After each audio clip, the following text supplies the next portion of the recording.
Okay जी, आपको अपने digital training platform पर एक बार फिर वेलकम करते हैं। अच्छा, हमारा जो बेसिक कॉन्सेप्ट है, हम पहले उसको अंडरस्टैंड कर लेते हैं ताकि फिर हम आगे मूव कर सकें। So first thing is that कि हमने कहा कि क्लाउड कंप्यूटिंग को स्टडी करने से पहले आप ये देख लें कि क्लाउड कंप्यूटिंग किस इश्यू को रिज़ॉल्व कर रहा है।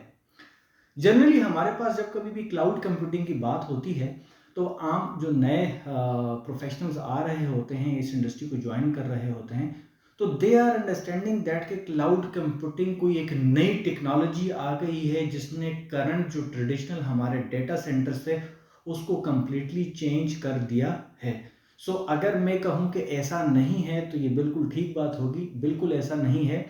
जो करंट हमारा ट्रेडिशनल इंफ्रास्ट्रक्चर था जिसमें हमारे पास नेटवर्क ऑपरेशन सेंटर्स मौजूद होते थे, डेटा सेंटर मौजूद होते थे, वो आज भी मौजूद हैं, वो आज भी उसी तरीके से काम कर रहे हैं।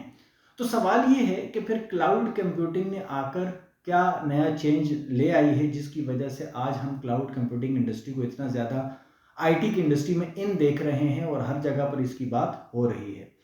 सो बेसिकली जैसे मैंने आपको बताया था कि क्लाउड कंप्यूटिंग से पहले हमें एक इशू आ रहा था और उस इशू को आकर क्लाउड कंप्यूटिंग ने रिजॉल्व कर दिया है।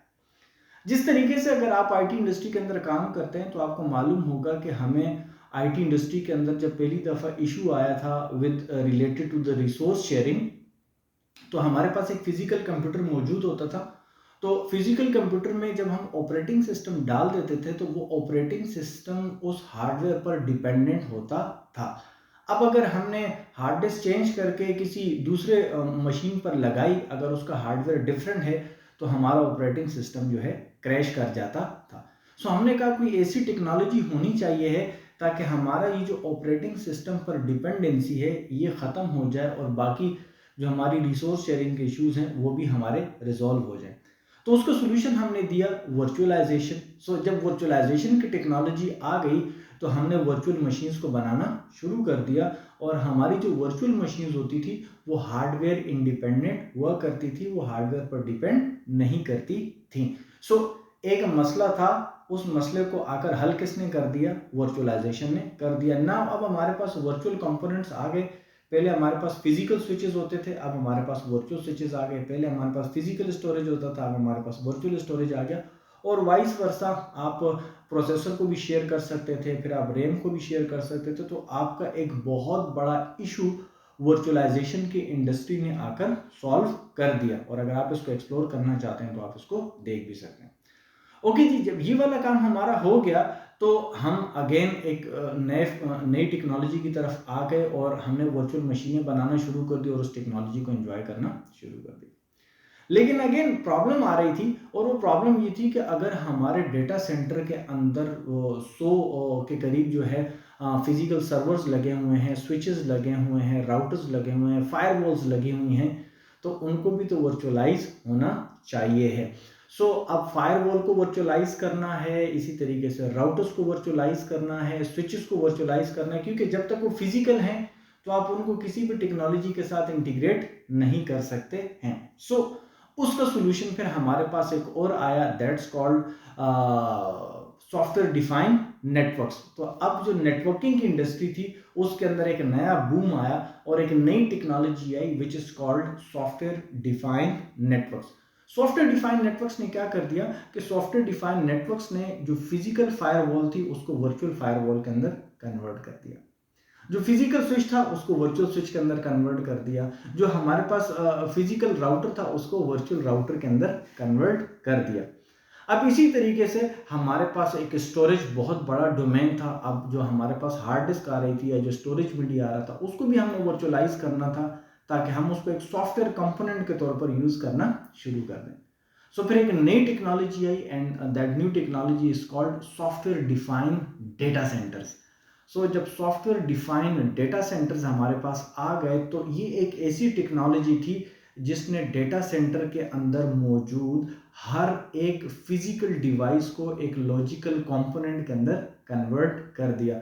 उसमें हमारे पास स्टोरेज भी इंक्लूड है, उसमें हमारे पास प्रोसेसर भी इंक्लूड है, मेमोरी भी इंक्लूड है, switches, routers, firewalls, each and everything जो आपके एक डेटा सेंटर के अंदर मौजूद था वो हमारे पास अब एक लॉजिकल कंपोनेंट के तौर पर कन्वर्ट हो गया है।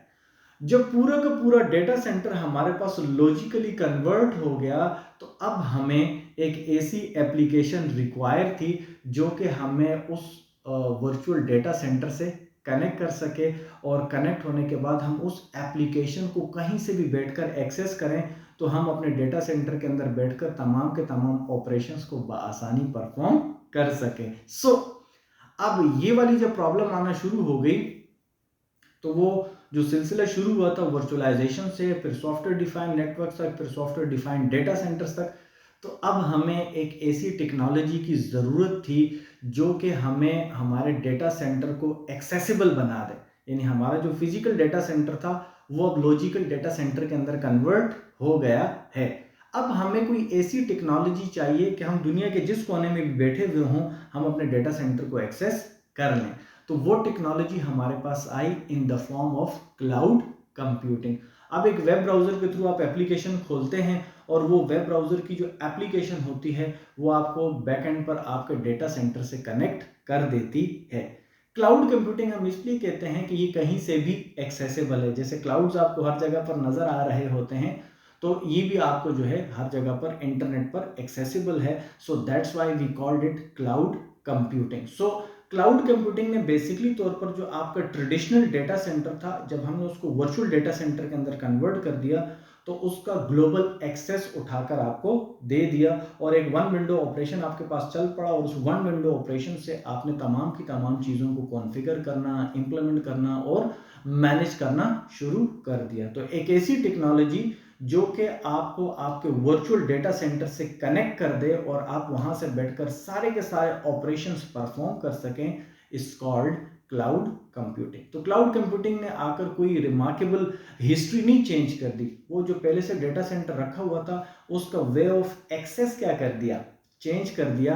अब वे ऑफ एक्सेस चेंज करने से क्योंकि बहुत ज़्यादा एंड यूज़र फैसिलिटेट हो गया, आईटी इंजीनियर्स फैसिलिटेट हो गए, कंपनीज फैसिलिटेट हो गई, दैट्स वाई क्लाउड कंप्यूटिंग का नाम आजकल आपको बहुत ज़्यादा सुनाई देता है और इसकी ट्रेनिंग्स भी चल रही होती हैं। सो ये मेजर फैक्टर था कि एक जो प्रॉब्लम आ रही थी हमारे पास डेटा सेंटर को ग्लोबली एक्सेस करने की, वो प्रॉब्लम जो है हमारे पास क्लाउड कंप्यूटिंग ने आकर सॉल्व कर दी। अच्छा, जब ये प्रॉब्लम सॉल्व हो गई तो सॉल्व होने के बाद इसका मतलब ये है कि अब जो मेरे फिजिकल इक्विपमेंट था, मेरे सर्वर्स थे, मेरे राउटर्स थे, मेरे स्विचेस थे, फायरवॉल्स थी, स्टोरेज था, रैम थी, प्रोसेसर था, वॉट एवर जो कुछ था वो सब का सब वर्चुअलाइज हो गया। वो एक सॉफ्टवेयर कंपोनेंट बन गया है। अब फिजिकल फायरवॉल को तो आप उठा के कहीं ले जाएंगे, लेकिन अगर वो सॉफ्टवेयर कंपोनेंट बन गया है तो आप उसको कहीं पर भी जो है ले जा सकते हैं, कहीं पर भी किसी के भी हवाले उसको कर सकते हैं। सो अब कंपनीज ने एक नया बिजनेस स्टार्ट किया और उन्होंने कहा कि हमें अब अपने, क्योंकि अब ये फैसिलिटी आ गई है तो हम अपने डेटा सेंटर्स बनाएं और उनको लॉजिकली कन्वर्ट करें और दुनिया के अंदर जो है अपनी जो मशीनें हैं, हमारा जो हार्डवेयर है उसको बेचना शुरू कर दें। और ये काम फिर सबसे पहले अमेजोन ने शुरू किया, उसके बाद माइक्रोसॉफ्ट ने शुरू किया, फिर गूगल आया, फिर गोडेडी आया एंड सो ऑन। अब बहुत सारे वेंडर्स अवेलेबल हैं और वो अपने डेटा सेंटर्स उन्होंने फिजिकली बनाए हुए हैं। ठीक है, हम उनको जो है विजिट भी करेंगे, दिखाएंगे भी आपको इस पूरे ट्रेनिंग सेशंस के दौरान। सो उन्होंने क्या किया कि अपने डेटा सेंटर्स पूरी दुनिया में बनाए और बनाने के बाद डिफरेंट कंपनीज जो थी जिनके पास इंफ्रास्ट्रक्चर मौजूद नहीं था उनको सेल आउट करना शुरू कर दिया, जिसको हम कहते हैं कि जी अब आपका इक्विपमेंट जो है वो रेंट आउट हो गया है। पहले आप अपनी प्रॉपर्टी रेंट आउट करते थे, पहले आप अपनी जो बाकी का फर्नीचर है उसको रेंट आउट करते थे, आपको बाकी के बिजनेसेस के अंदर बहुत सारे एक्सेसरीज जो हैं वो रेंट आउट होती हैं। तो अब क्लाउड कंप्यूटिंग ने जो दूसरा मसला हल किया, एक तो एक्सेसिबिलिटी का था, दूसरा मसला जो उसने हल किया वो मसला था कि अब आप इक्विपमेंट को रेंट आउट कर सकते हैं। वो अब अगर आपको सिर्फ स्टोरेज चाहिए, स्टोरेज आप जाके किसी भी वेंडर से ले सकते हैं, आपको मशीन चाहिए, मशीन किसी भी वेंडर से जाके ले सकते हैं, कोई सर्विस चाहिए, वॉट एवर, एक डेटा सेंटर के अंदर जो चीज़ें मौजूद हैं आप उसको रेंट आउट कर सकते हैं और अपने बिजनेस को बढ़ा सकते हैं। तो ये दूसरा बड़ा बेनिफिट था जो कि क्लाउड कंप्यूटिंग की इंडस्ट्री ने आकर दिया। तो ये दो मेजर इश्यूज जो है क्लाउड कंप्यूटिंग ने रिजॉल्व कर दिए। जो तीसरा इंपॉर्टेंट फैक्टर था, वो इंपॉर्टेंट फैक्टर ये था कि हमारे पास अब, पहले क्या होता था कि अगर मुझे अपने ऑफिस के अंदर जो है तमाम एम्प्लॉयज़ का डेटा स्टोर करना है, तो डेटा स्टोर करने के लिए मुझे एक जाके स्टोरेज डिवाइस जो है मार्केट से परचेज करनी पड़ती थी। अब मेरी ज़रूरत सिर्फ स्टोरेज की है, लेकिन उस स्टोरेज के लिए मैंने 10 टीबी की, 20 टीबी, 30 टीबी, 50 टीबी की डिवाइस जाके ख़रीदी, जो कि एक्सपेंसिव थी, और मैंने लाकर उसे लगा दिया, और वहाँ पर जो है अब मेरे यूज़र्स आकर डेली डेटा स्टोर कर रहे हैं। तो ये मेरे लिए प्रॉब्लमेटिक था। एक तो उसकी कॉस्ट हद से ज़्यादा थी, फिर उसकी ऑपरेशंस, फिर अगर फॉल्टी हो जाए फिर उसका बैकअप, बहुत सारी चीज़ें थी। तो जब कंपोनेंट्स आपके पास वर्चुअल हो गए, तो इस कंडीशन के अंदर क्लाउड कंप्यूटिंग की इंडस्ट्री ने आपको बहुत ज़्यादा फैसिलिटेट कर दिया। अब अगर आपको स्टोरेज स्पेस चाहिए, आप एजर को बोल दें, एजर आपको जो है 500 टीबी रिमार्केबल स्टोरेज होगी आपके पास, और इसके मिनिमल चार्जेस होंगे। आपके यूजर्स जो हैं वहां पर जाकर अपना डेटा कॉपी करते रहें, वहां पर आपका डेटा का बैकअप भी बनता रहेगा।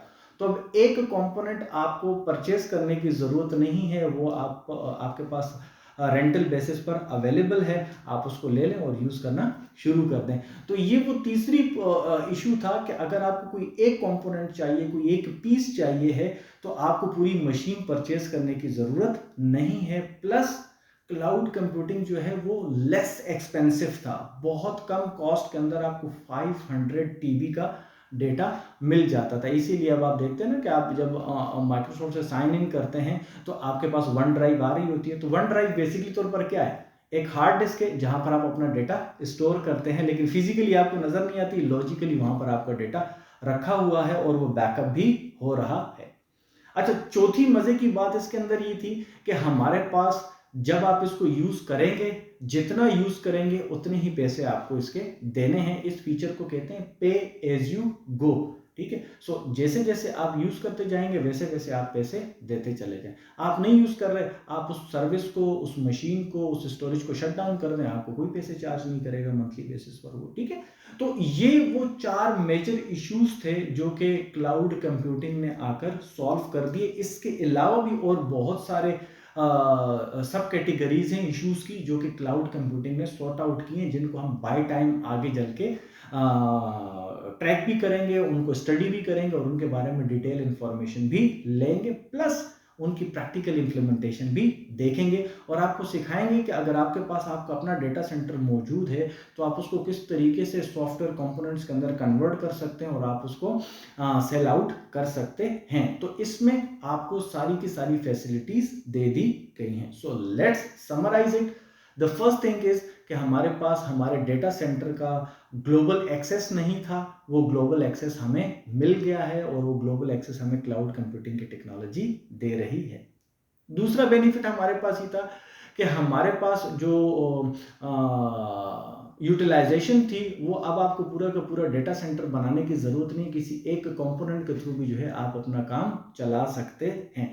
तीसरा, हमारे पास अब कंपनीज, क्योंकि वो सॉफ्टवेयर कन्वर्टेड है आपका हार्डवेयर, सो लिहाजा कंपनीज ने अपने बिजनेस को ग्रो किया और उन्होंने अपने एंड यूजर को फैसिलिटेट करना शुरू कर दिया। और चौथा हमारे पास ये है कि इंतहाई कम कीमत के अंदर, इंतहाई जिसको कहते हैं लो बजट के अंदर, अगर मैं मोर टेक्निकल हो जाऊंगा तो लो बजट के अंदर आपको ये सारी की सारी फैसिलिटीज दे दी हैं और पे एज यू गो का ऑप्शन आपके पास अवेलेबल है और आप किसी भी वेंडर से ले लें, सब सेम टेक्नोलॉजी पर काम कर रहे हैं। इसमें आप अमेजोन को ले लें, एजर को ले लें, गूगल क्लाउड को ले लें, गोडेडी को ले लें या कोई और वेंडर हो, ठीक है, तो आप उनके बैक एंड पर उनके डेटा सेंटर्स चल रहे हैं और they are utilising the cloud computing technology to provide their infrastructure at your doorstep. So that's the whole story जो कि हमारे पास क्लाउड कंप्यूटिंग ने क्लाउड कंप्यूटिंग के बारे में थी। सो अब हमें समझ में आ गया कि क्लाउड कंप्यूटिंग क्या क्या काम कर रही है। सो अब हमारे लिए इसको अंडरस्टैंड करना क्या होगा, आसान होगा। तो नेक्स्ट सेशन के अंदर हम मजीद डिटेल इंफॉर्मेशन आपसे डिस्कस करेंगे और देखेंगे कि मजीद क्या टेक्निकल एस्पेक्ट्स हैं जो इस टेक्नोलॉजी के हवाले से आपसे शेयर किए जा सकते हैं। Thank you so much.